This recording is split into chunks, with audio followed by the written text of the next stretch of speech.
পরপর 3 বার সোনার বুট জয়ের হ্যাট্রিক, ফের রেকর্ড।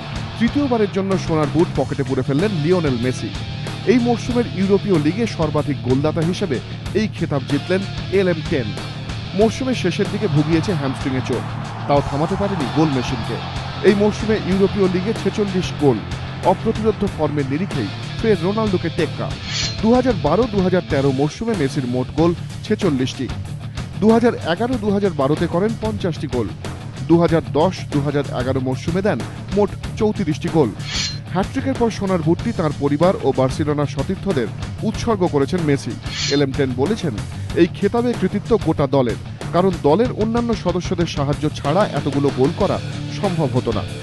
হ্যামস্ট্রিংয়ের চোট এখনও ভোগাচ্ছে, সেজন্য 2013-র বাকি সময়টা হয়তো সাইড লাইনে বসেই কাটাতে হবে। তবে সেসব খুব একটা ভাবাচ্ছে না। সোনা জয়ের হ্যাট্রিকের পর মেসির ফোকাস এখন বিশ্বকাপ। এবিপি আনন্দ।